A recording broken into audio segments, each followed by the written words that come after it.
Vale, vamos a continuar con la negociación con el cliente, técnicas y herramientas. En ocasiones, partimos de posiciones muy alejadas, tanto empresa como cliente tienen interés en llegar a un acuerdo porque la ruptura de la relación podría ser perjudicial para ambas partes, ¿vale?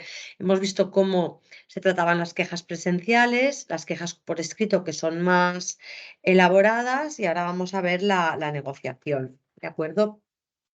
La negociación no es más que el proceso en el cual dos o más partes con intereses en conflicto intercambian propuestas para intentar llegar a un acuerdo satisfactorio para las dos partes. Para que se produzca la negociación, cada parte ha de tener algún poder sobre la otra, sin que ninguna de las dos pueda imponer su solución y, por supuesto, ambas han de tener la voluntad de llegar a un acuerdo. Para preparar la negociación hay que recopilar el máximo de información posible. Hay que establecer cuáles son las, las, las necesidades de las partes y definir claramente de qué posición partimos y cuál es el objetivo que queremos conseguir, así como elementos que son irrenunciables. Una vez hemos establecido las necesidades que tenemos y hay que diferenciarlas también de los deseos. ¿Qué quiere decir esto? Que el objetivo de una negociación es cubrir esas necesidades y es muy importante no confundirlas como otras cuestiones que, siendo deseables, es decir, los deseos, no son realmente imprescindibles, ¿de acuerdo? Los deseos son aquellos aspectos sobre los cuales sí que podríamos realizar concesiones, ¿vale? Entonces hay que intentar adivinar cuáles son las necesidades y deseos de la otra parte y estar preparados para una posible modificación de la estrategia si durante el proceso de negociación se ve que las necesidades de la otra parte no son exactamente las que nosotros suponíamos, ¿de acuerdo? Si se quiere llegar a un acuerdo que sea beneficioso para ambas partes, está claro que hay que establecer una estrategia win-win, ¿de acuerdo? ¿Qué quiere decir? Hay que evitar negociar sobre una sola variable. Si se negocia solamente sobre un punto, uno gana, entonces automáticamente el otro pierde. En cambio, si se negocia sobre un conjunto de variables, las concesiones que se realicen pueden compensarse con la mejora de otras concesiones, ¿de acuerdo? Con lo cual, en la preparación de la negociación hay que determinar las variables que se pueden poner en juego y analizarlas en función del coste que tienen para la empresa y del valor que tienen para el cliente. Cuidado porque coste y valor no suelen coincidir. Es probable que se puedan ofrecer concesiones para una empresa que tengan escaso valor y un gran valor para el cliente. El análisis de las variables permite exigir aquellas concesiones que son valiosas para la empresa, pero no son tan valiosas para el cliente, representan poco coste para el cliente. Entonces, en toda negociación es súper importante definir la posición de salida, ¿de acuerdo? Hay que definir la posición de salida que es la primera oferta que se hará para empezar a negociar. Hay que definir la zona objetivo, ¿de acuerdo? Que es el punto a donde quisiéramos cerrar el acuerdo y el punto de ruptura. ¿Vale? El punto de ruptura es el máximo al cual estamos dispuestos a llegar. La posición de salida y el punto de ruptura delimitan todo el espacio de la negociación, ¿de acuerdo? El abanico de la negociación. Entonces es importantísimo valorar dónde se establece el punto de ruptura, puesto que superarlo significa romper las negociaciones. Por ello, para decidir dónde se sitúa ese punto, hay que preguntarse qué pasa si no se llega a ningún acuerdo y qué coste tiene esa situación para la empresa. El cliente, por su parte, también ha de establecer su propio punto de ruptura y la combinación de ambos ha de hacer que lleguemos a un acuerdo, ¿de acuerdo? En cuanto a estrategia y técnicas de negociación, pues bueno, un elemento que hay que definir también en la fase de preparación de la negociación es qué estrategia vamos a seguir. Con las negociaciones con los clientes hay que evitar estrategias competitivas y optar, como he dicho antes, por estrategias colaborativas que nos permitan llegar a una solución win-win, es decir, una solución que beneficie a ambas partes. Un cliente no lo tenemos que ver nunca como a un enemigo al que tenemos que vencer, sino a alguien con quien nos interesa colaborar y superar las diferencias que tengamos y llegar a un acuerdo que permita continuar la relación comercial. Para poner en práctica una estrategia colaborativa, la calidad de la comunicación que se establece es fundamental. Hay que tener mucho cuidado tanto con la comunicación verbal como de la no verbal y conseguir una comunicación positiva y eficaz, poniendo en práctica siempre la escucha activa y asertividad. Recuerdo los conceptos de escucha activa, es decir, para entender los motivos del cliente, la empresa debe de intentar eh, debe de intentar centrarse en los argumentos del cliente, evitar irritarlo y marearlo, ¿de acuerdo? Es decir, realizar una escucha eficaz y activa de manera que puedas parafrasear, preguntar y mostrar en todo momento que le estás escuchando, que lo estás entendiendo y que su punto de vista es interesante para la empresa. Y luego el concepto de asertividad, en este caso, es fundamental en estas situaciones de conflicto. ¿Por qué? Pues que hay que controlar las emociones y caer en provocaciones, ¿de acuerdo? Nunca entrar en provocaciones de los clientes aunque nos insulten. Pensemos que el objetivo es es llegar a un acuerdo, ¿de acuerdo? Entonces no debemos emitir juicios sobre el comportamiento de las personas ni entrar en las provocaciones. Nuestro único objetivo es conseguir un acuerdo razonable y beneficios para ambas partes. Hemos de entender esa negociación como un elemento perdón, como un elemento de conflicto, es decir, perdón, como un elemento, como un ataque personal, no me salía la palabra. De acuerdo, como lo que queremos es encontrar una solución que convenga a las dos partes, tenemos que utilizar expresiones que refuercen la idea de este interés común, ¿de acuerdo? Recordar asertividad y escucha activa. ¿Qué podemos hacer para ello? Pues importante es poner el foco en el futuro, es decir, en vez de destacar lo que ya ha pasado y evitar buscar culpables o transmitir mensajes negativos por utilizar el sí condicional, sí no presentar también inmediatamente la mejor oferta posible para ir realizando pequeñas concesiones y obtener alguna contrapartida, utilizar también el silencio táctico, de manera que la otra parte se sienta obligada a realizar alguna aportación o ampliar la que acaba de hacer. Una vez hemos acabado la negociación, deberíamos realizar un resumen y verificar la comprensión de todos los aspectos que se han tratado, ¿de acuerdo? Para verificar que no ha habido ningún malentendido. Si no se llega a ningún acuerdo, pues se puede dar por cerrada la negociación y solicitar una mediación, que ahora veremos más adelante, que nos ayude a clarificar las posiciones, o también podemos solicitar un arbitraje de consumo que concluya el conflicto. Hay que ser prudente y no precipitarse en dar por finalizada una negociación, porque siempre será mejor la falta, porque nunca perdón, porque siempre será mejor la falta de acuerdo que acceder a una solicitud perjudicial para la empresa, ¿de acuerdo? Cuando el proceso de resolución de quejas y reclamaciones no satisface al cliente, pues es recomendable, como acabo de decir, recurrir a un sistema externo como el arbitraje o la mediación antes de ir a la vía judicial, ¿de acuerdo? Entonces, cuando llega si una vez se ha presentado una reclamación a la empresa por parte del cliente y la respuesta no es satisfactoria, en el plazo máximo de un mes puede presentar una reclamación o una denuncia a la Administración, y para ello puede solicitar el asesoramiento de una asociación de consumidores. Cuando la reclamación llega a la Administración, se ponen en marcha una serie de mecanismos extrajudiciales con el objetivo de encontrar una solución satisfactoria para el consumidor. En el caso de que el conflicto no se resolviese de acuerdo con las expectativas del consumidor o hubiera indicio de delito, se pondría a interponer la denuncia en los tribunales de justicia. Los servicios de mediación y arbitraje son posibles si las dos partes acuerdan su uso. Tienen la ventaja de que son procesos privados relativamente baratos y rápidos, y son independientes, aportan una credibilidad sustancial para el cliente. Y bueno, vamos a ver cada uno de ellos por separado. En primer lugar, vamos a hablar de la mediación.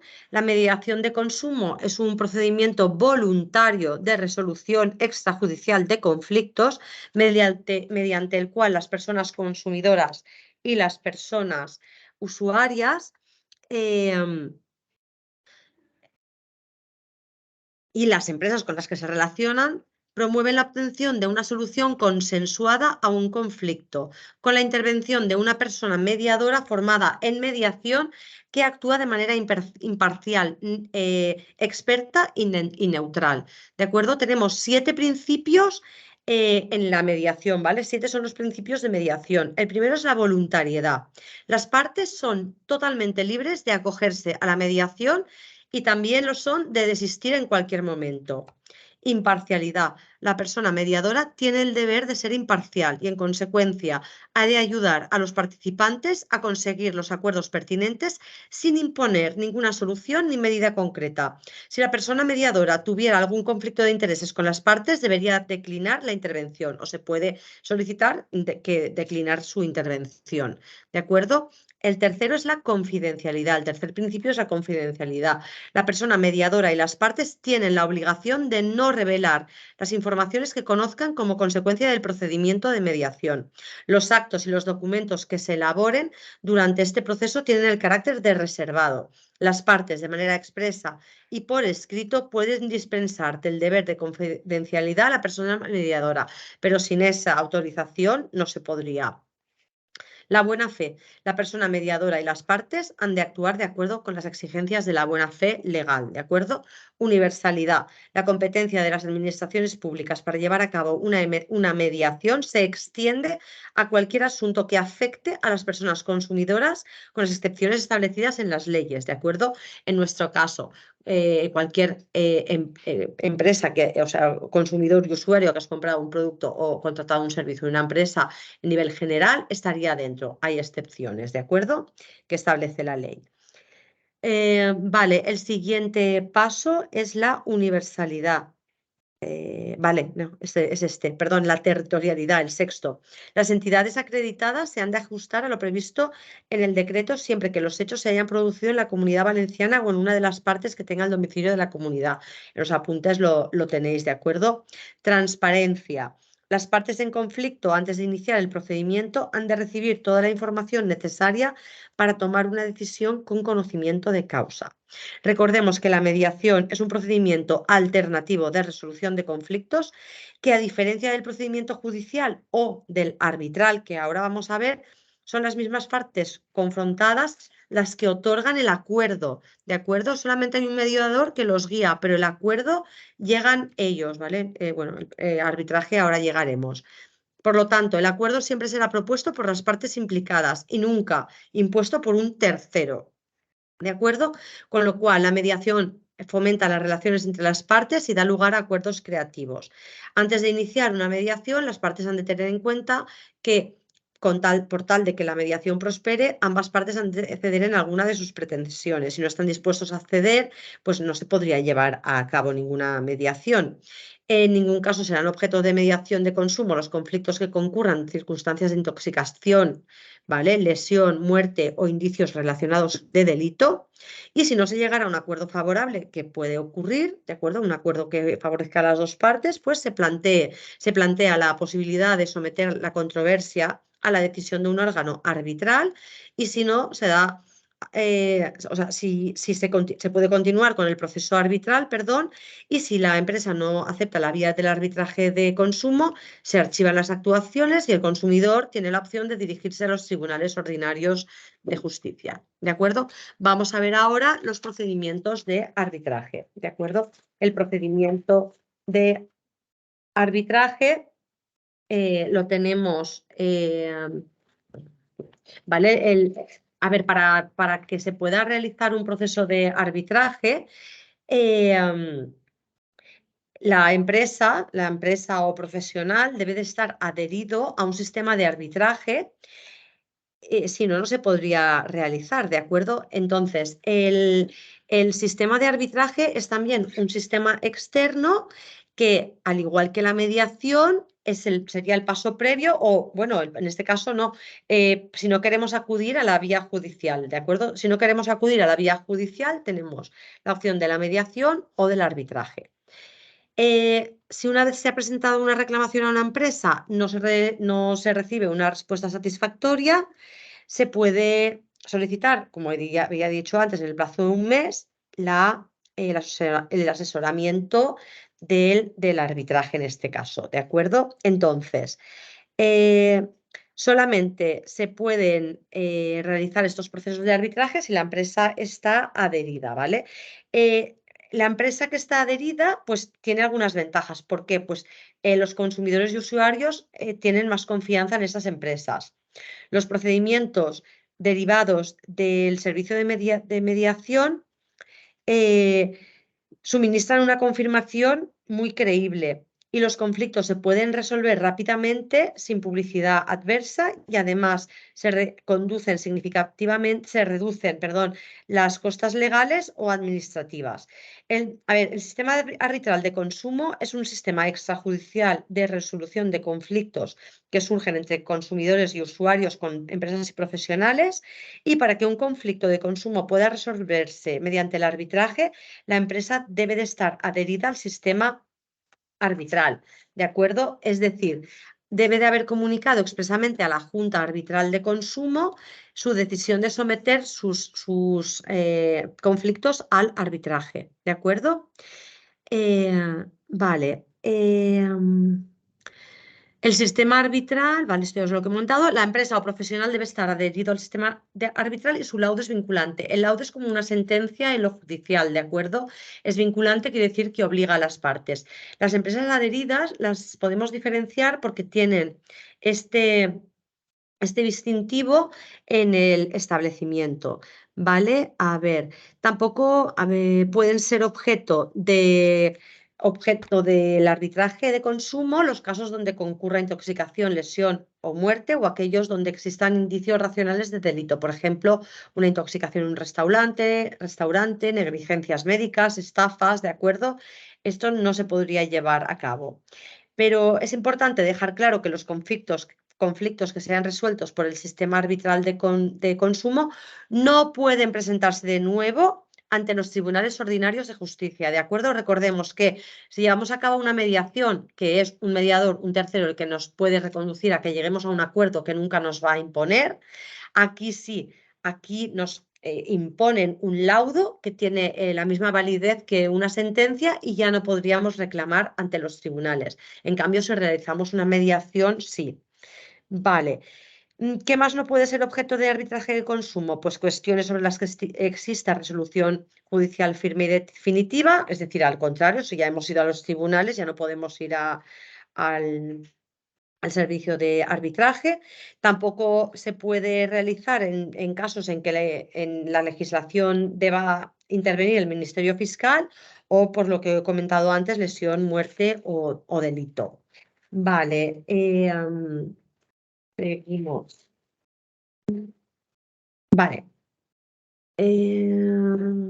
Si no se llega, vale. Y disculpad, creo que ya lo he dicho todo. Arbitraje de consumo. Y vale, y ya está, pero disculpad, ya está todo. No pueden ser, es que primero me había yo anotado en la cabeza explicar el arbitraje y luego la mediación, pero luego he pensado que era mejor explicar la mediación y luego el arbitraje como último paso, ¿de acuerdo? Ahora bien, recordemos que solamente acudiremos a los tribunales si hemos pasado por la mediación, o sin pasar por la mediación vamos directamente a los tribunales, pero si la empresa está adherida a un sistema de arbitraje y pasamos por ellos, ya no podríamos reclamar. Y con esto doy por finalizada esa segunda parte del tema. ¿De acuerdo? Creo que no me he dejado nada. Vale, venga, un saludo.